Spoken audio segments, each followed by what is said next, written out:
नमस्कार, मेरा नाम है शिवम कुमार लोटसवे और मैं आज आपको एक्सप्लेन करने वाला हूँ द बैंगल सेलर। यह एक पोएम है जिसे लिखा है सरोजनी नायडू जी ने। सबसे पहले हम इस लेसन के टाइटल के बारे में जानेंगे। The bangle seller. बैंगल को हिंदी में कंगन या फिर चूड़ी कहा जाता है और सेलर का मतलब होता है बेचने वाला या फिर विक्रेता। तो इस लेसन के टाइटल का मीनिंग कुछ इस प्रकार से होगा, चूड़ी बेचने वाला या फिर कंगन बेचने वाला। यह पोयम एक महिला जीवन की 3 अवस्थाओं को बताती है, जिसे पोएटस ने चूड़ियों के विभिन्न रंगों से कंपेयर करके देखा है। पहली अवस्था जब एक लड़की कुंवारी होती है, दूसरी अवस्था जब उसका विवाह हो जाता है और तीसरी अवस्था जब उसके बच्चे बड़े हो जाते हैं और वह अपने जीवन के आधे सफर को तय कर चुकी होती है। अब हम सबसे पहले पोएटस सरोजनी नायडू जी के बारे में जानेंगे। सरोजनी नायडू। सरोजनी नायडू जी का बर्थ हुआ था 13 मार्च 1879 में और इनकी मृत्यु हुई थी 2 मार्च 1949 में। अब आप सरोजनी नायडू जी का एक बहुत ही प्यारा फोटोग्राफ इस स्लाइड में आसानी से देख पा रहे होंगे। सरोजनी नायडू जी एक पॉलिटिकल एक्टिविस्ट, फ्रीडम फाइटर और एक इंडियन इंग्लिश पोएट थी। सरोजनी नायडू जी को नाइटिंगेल ऑफ इंडिया के नाम से भी जाना जाता है। सरोजनी नायडू जी इंडियन नेशनल कांग्रेस की पहली महिला प्रेसिडेंट थीं और वह आजाद भारत के यूनाइटेड प्रोविंस की पहली महिला गवर्नर थीं, जिसे आज उत्तर प्रदेश के नाम से जाना जाता है। अब हम बात करेंगे सरोजनी नायडू जी के कुछ बहुत ही फेमस नोटेबल वर्ड्स के बारे में, जैसे in the bazaars of Hyderabad, palanquin bearers और इंडियन वीवर्स। यह इनके कुछ बहुत ही फेमस वर्क रहे। अब हम इस पोएम के एक्सप्लेनेशन पर आते हैं। इस पोएम की शुरुआत से पहले हम कुछ डिफिकल्ट वर्ड्स देखेंगे, जैसे टिंटेड। टिंटेड का मतलब होता है रंग किया हुआ या फिर रंग चढ़ा हुआ। डेलिकेट का मतलब होता है नाजुक या फिर सुहावना। लस्ट्रस का मतलब होता है उज्जवल या फिर चमकदार। और रेडिएंट का मतलब होता है प्रसन्न मुख या फिर कांतिमान। Bangle sellers are we who bear our shining loads to the temple fair. Bangle sellers यानी कि चूड़ी बेचने वाले। चूड़ी बेचने वाले ये कहते हैं कि हम सभी चूड़ी बेचने वाले हैं और हम अपने चमकीले भार को मंदिर के मेले में ले जा रहे हैं। यहाँ पर शाइनिंग लोड से मतलब है चमकती हुई चूड़ियों के भार से। आगे टेम्पल फेयर के बारे में बात कही गई है। आमतौर पर मंदिर के मेले श्रावण में या किसी बड़े त्योहार पर लगते हैं। इन मेलों में खास बात यह होती है कि इनमें श्रद्धा का भाव बहुत अधिक होता है। Who will buy These delicate, bright, rainbow tinted circles of light। अब मंदिर के मेलों में चूड़ियों की दुकान लग चुकी है, तो चूड़ी बेचने वाले यह कहते हैं, कौन खरीदेगा इन नाजुक इंद्रधनुष के रंगों के समान चमकती हुई गोल चूड़ियों को। चूड़ी बेचने वाले अपनी चूड़ियों की तारीफ करते हुए उन्हें बेचते हैं। वे बताते हैं कि उनकी चूड़ियां काफी डेलिकेट यानी कि नाजुक है और उनके पास इंद्रधनुष के रंगों के समान रंग बिरंगी चूड़ियां हैं। Lustrous tokens of radiant life for happy daughters and happy wives. Token शब्द का मतलब होता है निशानी। तो चूड़ी बेचने वाले यह कहते हैं कि यह चूड़ियां खुशहाल जिंदगी की निशानियां हैं। यह चूड़ियां प्रसन्न बेटियों और खुश पत्नियों के लिए हैं। यहाँ पर चूड़ियों को खुशहाल जिंदगी की निशानी बताया गया है, क्योंकि हमारी संस्कृति में हम जब भी कोई अच्छा कार्य करते हैं तो सुहाग बांटा जाता है और चूड़ियां दी जाती हैं, जो कि अच्छे काम की निशानी होती हैं। अब हम चलेंगे नेक्स्ट स्लाइड पर। वुडलैंड का मतलब होता है जंगल या फिर जंगल भूमि। एग्लो का मतलब होता है प्रदीप्त या फिर चमकता हुआ। क्लीव्स का मतलब होता है चिपके हुए रहना और लिम्पिट का मतलब होता है निर्मल या फिर विमल। Some are made for a maiden's wrist, silver and blue as the mountain mist। अब चूड़ी बेचने वाले कुंवारी लड़कियों के बारे में बात करते हैं। वे ये कहते हैं कि कुछ चूड़ियां सिर्फ कुंवारी लड़कियों की कलाइयों के लिए बनी हैं, जो कि पर्वतों के नीले और चांदी के कोहरे के रंग के समान होती हैं। पहाड़ों पर जब धुंध छा जाती है तब हमें पहाड़ नीले व चमकते हुए दिखाई देते हैं। ठीक इसी तरह की नीली और सिल्वर रंग की चूड़ियां चूड़ी बेचने वालों के पास हैं। Some are flushed like the birds that dream on the tranquil brow of a woodland stream. Flushed शब्द का मतलब होता है गुलाबी लाल रंग और ब्रो शब्द का मतलब होता है किनारा। यहाँ पर चूड़ी बेचने वाले बताते हैं कि उनके पास लाल गुलाबी चूड़ियां हैं जो कि कलियों की तरह हैं, जो किसी जंगल की धारा के शांत किनारे पर सपना देख रही हैं। ट्रैंक्विल का मतलब होता है शांत। चूड़ी बेचने वालों के पास कुंवारी लड़कियों के लिए लाल रंग की चूड़ियां हैं। यहाँ पर लाल कलियों को कुंवारी लड़कियों से कंपेयर करके देखा जा रहा है।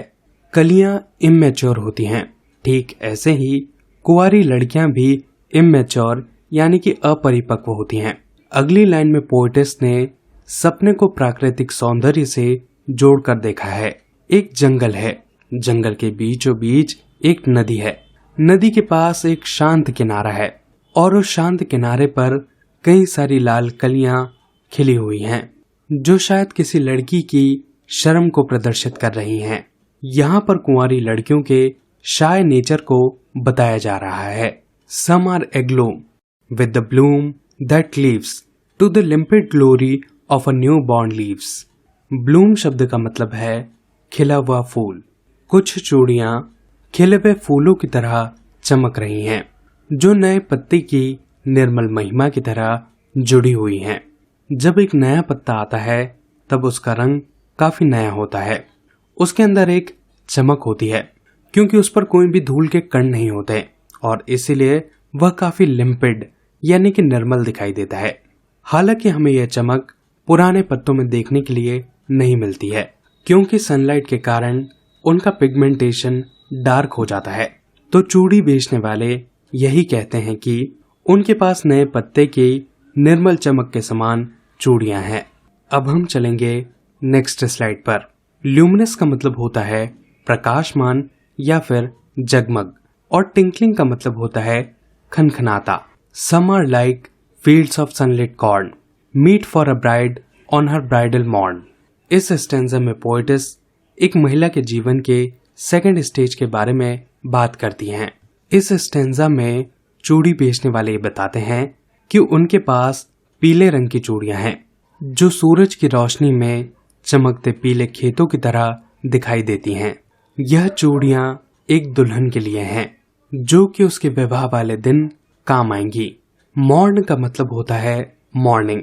यहाँ पर मॉर्निंग को सिर्फ मॉर्न लिखकर छोड़ दिया गया है ताकि पोएम की राइम खराब ना हो। ब्राइडल मॉर्न से मतलब है उस दिन से जिस दिन एक दुल्हन की शादी होती है। Some like the flames of her marriage fire और rich with the hue of her heart's desire. चूड़ी वाले ये बताते हैं कि उनके पास शादी की आग की तरह उग्र लाल चूड़ियां हैं या फिर यह चूड़ियां उस रंग की हैं जिस रंग की महत्वाकांक्षा एक दुल्हन के दिल में होती है। शादी की आग का रंग लाल होता है और दिल का भी लाल रंग होता है। तो चूड़ी बेचने वाले बताते हैं कि उनके पास लाल रंग की चूड़ियां हैं जिन्हें देखने पर ऐसा लगता है मानो वो दुल्हन के दिल की कोई महत्वाकांक्षा हो। Tinkling luminous tender and clear like her bridal laughter and bridal tear. यह चूड़ियां खनकती हैं, यह चूड़ियां चमकती हैं, यह चूड़ियां नाजुक हैं, यह चूड़ियां साफ हैं, यह चूड़ियां किसी दुल्हन की हंसी की तरह है, यह चूड़ियां किसी दुल्हन के आंसू की तरह हैं। जब एक लड़की दुल्हन बनती है तब वह इस बात पर खुश होती है कि उसे एक जीवन साथी मिल रहा होता है, लेकिन उसी समय वह इस बात से भी दुखी होती है कि उसे अपना घर छोड़कर जाना पड़ेगा। और यही एक महिला के जीवन का दूसरा पड़ाव है। अब हम चलेंगे नेक्स्ट स्लाइड पर। फ्लैग्ड का मतलब होता है धब्बा या फिर कर्ण। चेरिश्ड का मतलब होता है दुलारा हुआ। ब्लेस्ड का मतलब होता है सफल और सुखी बनाना। और क्रेडल का मतलब होता है पालना या फिर झूला। Some are purple and golden flecked grey for she who has journeyed through life midway. यह इस पोएम का लास्ट स्टेंजा है। चूड़ी बेचने वाले बताते हैं कि उनके पास बैंगनी और सुनहरे कणों वाली चूड़ियां हैं। यह चूड़ियां उन महिलाओं के लिए हैं जिन महिलाओं ने अपने जीवन का आधा सफर तय कर लिया है। यहाँ पर उन महिलाओं के बारे में बात हो रही है जिन्होंने अपनी आधी उम्र तय कर ली है। Whose hands have cherished, whose love has blessed। यह चूड़ियां उन हाथों के लिए हैं जिन हाथों में दुलार है। यह चूड़ियां उन हाथों के लिए हैं जिन हाथों में प्यार सफल होता है। अगर एक शादीशुदा महिला अपने जीवन का आधा सफर तय कर चुकी हो तो यह बात साफ है कि उसका वैवाहिक जीवन सफल रहा होगा और उसने अपने हाथों से सभी को प्यार से दुलारा होगा। And cradle fair sons of her faithful breast. Faithful का मतलब होता है विश्वास पात्र और ब्रेस्ट का मतलब होता है छाती। तो फेथफुल ब्रेस्ट का मतलब होगा एक ऐसी महिला से जो अपने पति के प्रति वफादार रही हो। तो इस लाइन से मतलब होगा यह चूड़ियां उन पतिव्रता महिलाओं के लिए हैं जिनके पालने वाले बच्चे उनके स्वयं के बच्चे हों। क्रेडल फेयर सन से मतलब है ऐसे बच्चों से जिन बच्चों को एक माँ ने अपनी कोख में पालकर बड़ा किया हो, यानी कि वह बच्चे उसके हों, उसके पति के हों। And serves her house hold in fruitful pride and worship the God at her husband side.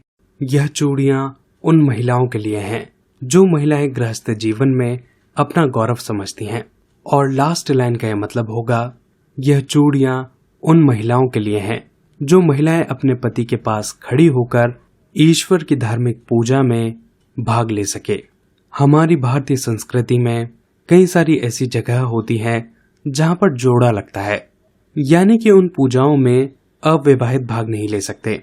इसलिए एक महिला अपने पति को भी इस काबिल बनाती है कि वह भी धार्मिक अनुष्ठानों में भाग ले सके। इसलिए चूड़ी वाला कहता है यह चूड़ियां उन विवाहित महिलाओं के लिए हैं जो अपना जीवन सुखपूर्वक बिता रही हैं। दोस्तों, यह था इस पूरी पोएम का एक्सप्लेनेशन। आशा करता हूँ आपको ये पोएम आसानी से समझ में आई होगी। अगर आपको ये वीडियो अच्छा लगा हो तो प्लीज़ इसे लाइक कीजिए। अगर आप चैनल पर नए हैं तो प्लीज़ इसे सब्सक्राइब कीजिए। अपने आसपास सफाई बनाए रखें और एक पेड़ जरूर लगाएं। आप सभी का बहुत बहुत धन्यवाद।